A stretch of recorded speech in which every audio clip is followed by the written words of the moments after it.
Hey, YouTube, we're back, and I hope you liked that. That was some of the footage I shot at this year's Fan Expo. Sorry it took so long for me to get it online. I've been really busy, just haven't had a chance to put this video together. And I've been meaning to do it for the last 2 weeks. So of course this is a really special episode, and once again I brought along my special guest Mike. Special guest Mike, yes. Yeah, Mike brought some great books. Like the last convention, I really didn't have a lot of time to do some shopping, but Mike did. I did get some books, but I think today we're basically going to concentrate on what Mike brought, and he got some real gems this time around, some really nice ones. So without further ado, I think let's just get started here. So Mike, what is it? What do we got here? Is this the first book you picked up for the weekend? I don't know in what order. Actually, no, this would have been the second day. Mm-hmm.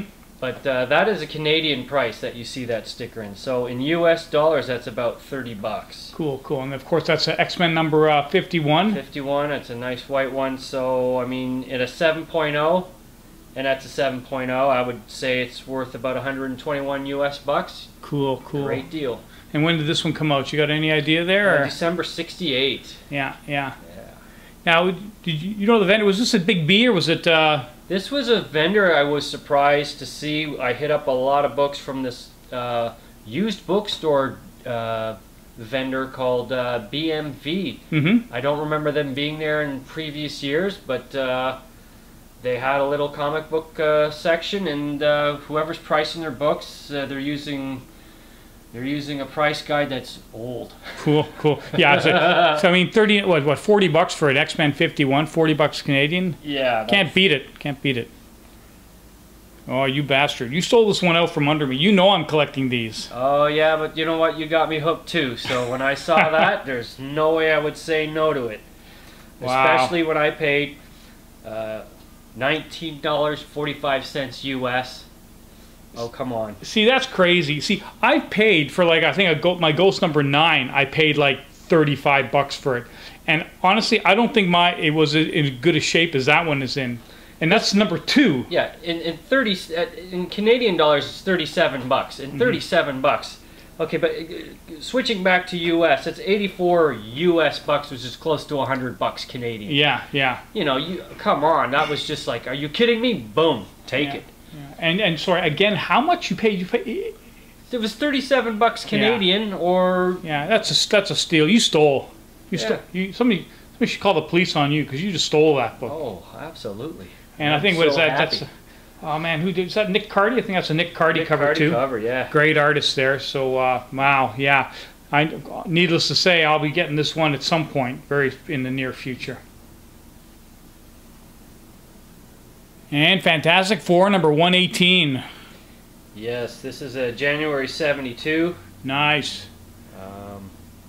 What'd you end up paying for that one? This was dirt cheap. I mean, in U.S. dollars, $7.60 is what it worked out. $7.60. And it's a $35 book. It's what it's worth in that condition, about a 7.5.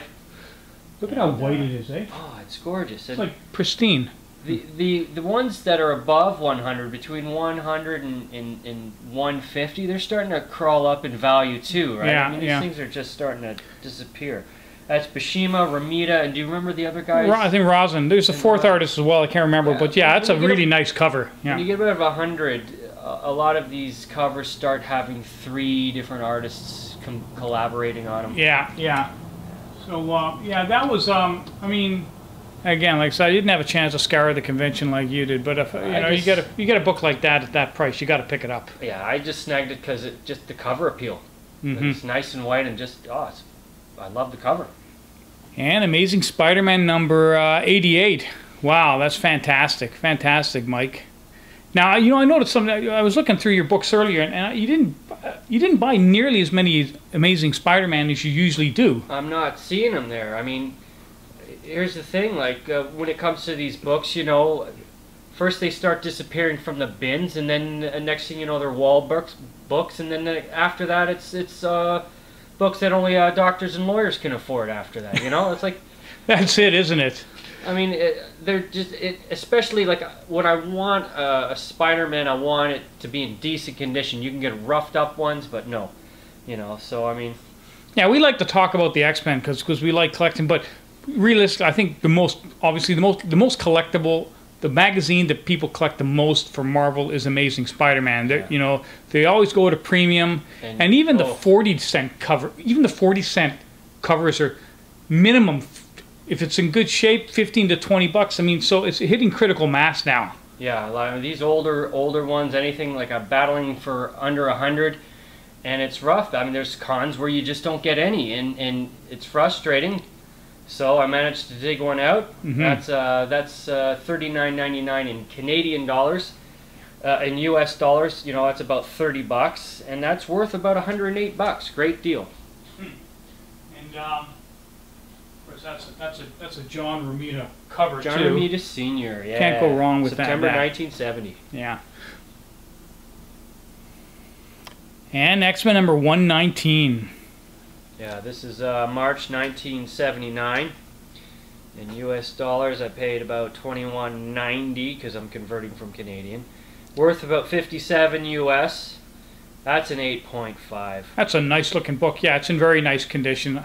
But again, like most of the time now, we're at the convention. We're looking for something that, as we said before, investment grade. For me, investment grade means at least an 8, unless you're getting into the Silver Age stuff or in the early Golden Age stuff, where you really just you can't afford to collect that way. At least I can't. So we do the best we can. I got a lot of 7.5s. 7.5 is really the lowest I'll go. Yeah. You know, unless it's a book that I just don't see anymore again, disappearing from the bins. There was a couple Green Lanterns I grabbed only because I've been looking for 2 years. Yeah, yeah. First time you see them, what are you going to do? Yeah, yeah. Price is right, too, so. And a word of note, this is, I guess, so to speak, the first appearance of Proteus, but I think he's just in the shadows, so I don't know if it's considered like a cameo or what, but to be noted about this book anyways. Yeah. So what do you think about the prices overall this year? We okay or what? Yeah, they were good, and I think a lot of the vendors, because I was going to a lot of stores before the con, trying to get some intel from them and trying to, you know, get the odd book here and there. But I think their consensus was that the Americans were going to come in and kick ass because of the 25-cent difference in the price. Oh yeah, the Canadian dollar and U.S. dollar. That the Americans were going to run these huge sales and eat everyone's lunch. And what happened was, all the Canadian vendors came out with good quality stuff and very fair prices. So I didn't buy anything off an American. I bought everything off of the Canadian vendors. They competed very well. Yeah, Tim, I was expecting it too, because the American dollar has just, well, our Canadian dollar in the last year has just been absolutely clobbered, and even new books, if you go to the comic book store, they're raising them all by $1. So if it's $3.99 cover as a U.S. price, you're paying $5 for it now. Yeah, not much we can do about that though. I myself I didn't get the chance to shop around like you did, but I did notice I did buy a few books, and I did find that the prices weren't quite as offensive as they were, or as they have been in a couple of conventions we've been previously. And it was a great show. Like 150,000 people showed up this weekend. Oh, yeah. And 4 days, and just can't say enough of it. I had a fantastic time. Oh, yeah. We managed to go 2 days. It was great. And X-Men 123, nice book. Oh yeah, July 1979. That is an 8.5. I love the cover. The pinball cover screams 80s, and I don't know. It's just I remember arcades. I love them. Yeah, yeah. So again, this was almost a 3-bagger. Paid $22.80 US for it, worth about 72 US in that condition. All day long, you got to grab them. Oh, for sure, for sure. And that's a nice, Danny Crespi, Terry Austin cover. And Mike, I think I can honestly say you're blowing me away for X-Men now. Again, not because I can't afford to get them. I just haven't had the time at the Fan Expo that I'd like to. No, I don't even hardly see you there anymore. It's like we go together and then we leave sometimes together. Not even like the second day. I think I split with somebody else. Yeah. So. Well, there's a small con this weekend. It's more of a Canadian collector's toy convention, but there will definitely be comic book vendors there. I'm hoping I'll pick up maybe 1 or 2 books this weekend that will make you green with envy. At least that's what I'm hoping. Or get some spooky ones for Halloween. Oh yeah, the Halloween. I got a couple nice. Well, I got. Never mind. I'm not going to say, but I got some really nice books. Yeah, I know. Yeah. They're coming up next in the October special. Already starting to work on the Halloween special here. Looking forward to it. And Spider-Man. Oh, sorry, Superman. Superman number 237. Wow, that's great. May 1971. Another great deal. In U.S. dollars, it paid $22.80. You see that as $30 Canadian. Nice. Worth about $56 U.S. at a 7.5. It's got VF written on it. Yeah, it's nice. Yeah. It's nice, and it's a Neil Adams cover. I mean, you got to have the Neil Adams for sure, Supermans. Sure. These are becoming highly sought after. I actually showed this book a few months ago, but I didn't realize that you had that. I have a shredded copy. I don't. My copy is maybe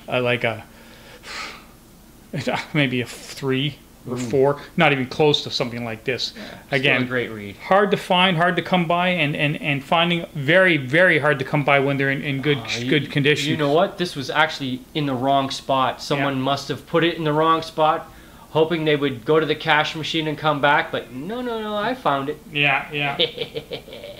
I just mentioned a few things about the issues. Fan Expo, uncomic oriented. Like I said, it was a great show. It was a 4-day show. I've mentioned this before. Held at the Toronto Convention Center downtown. A lot of really cool guests there. Hallie Atwell was there, who plays Agent Carter. There's also Norma Reedus from The Walking Dead. Jenna Coleman from Doctor Who. She was there. All kinds, I guess. Jerry Ryan from Star Trek. Billy Piper from Doctor Who. And Danny Trejo, I mean, he's great. He's been in so many different movies. And let's not forget who I had sign my lobby card. Mr. George A. Romero. Had to have him sign my Dawn of the Dead lobby card. Fantastic. Yeah, well, he's the guy that started it all. You can't, I mean, honest, same thing here. I got a lobby card for Night of the Living Dead, had George Romero sign it.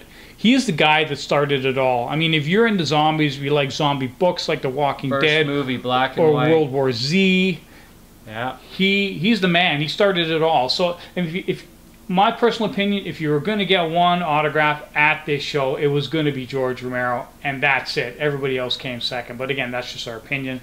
I find also horror stuff. If you collect, I guess, things other than comic books, the horror genre is very collectible. They collect more, they're willing to pay more, and it's a nice art deco piece. Yeah, absolutely. And I saw a kid going through the old what were the old horror Fangoria magazines. Yeah. 8-year-old, the parents are waiting patiently, rolling their eyes, and there's this kid digging through this box of Fangorias, and it's like, wow, it's just gonna keep going and going and going. Yeah. The horror genre is intensely popular. I think probably more popular for collectability, or at least as like the science fiction genre. So. And I just want to say, vendor-wise, real quickly, this is the first Friday I've gone. Like, there's a vendor who I've seen since I've been going to the cons for the last 3 years or so, that I always thought had trashy kind of stuff by the time, but I went on a Sunday. Yeah.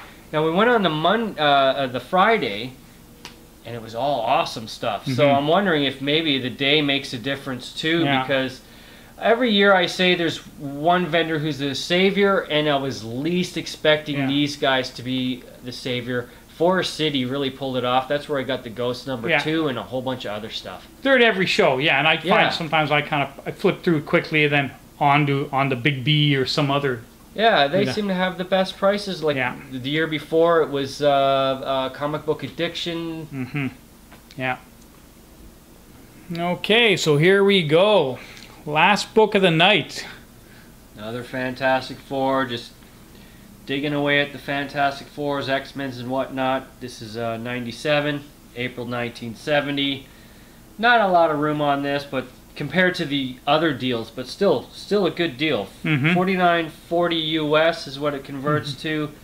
Worth about $63 US. That's not bad. It's an 8.5, nice and white, Kirby cover. Yeah, great corners, happy. No problems with the spine. Very happy with that. Yeah, you can't go wrong there. Yeah. Gotta love the Fantastic Fours. I don't think my Fantastic Four collection really needs a lot of work, but you've done a great job on yours over the last year or so.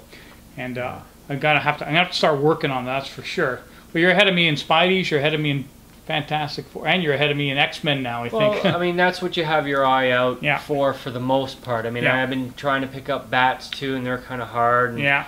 You know, but I mean, you know, Wonder Woman, Bats on the DC side, Fantastic Four, Spidey, X-Men on the, you know, and the odd whatever looks interesting. But you know, Basically, as a serious collector, that's what you want. You want to stick with. I'm just trying to get a great run together. Yeah. Yeah. Where it's just a nice read, book after book. Yeah, yeah. And then, you know, when I get old and drooly, time to sell them. Time to sell them, that's for sure. Or leave them to your grandchildren. Or, something like that. Yeah. Okay, guys, once again, I hope you enjoyed it. Thanks for coming out. Thanks for watching our episode. And I think we're just about out of time. Got lots more books coming in the future. And like I said, the Halloween episode is coming up next month. And I spend a lot of time working on that. If you like what you saw, leave a comment. We appreciate it, and we love reading those comments. And thanks a lot. We'll see you next time. Love the comments. Yes. Please have your tickets ready. There's a few more at the down further end. Please have your tickets ready. There's a few more at the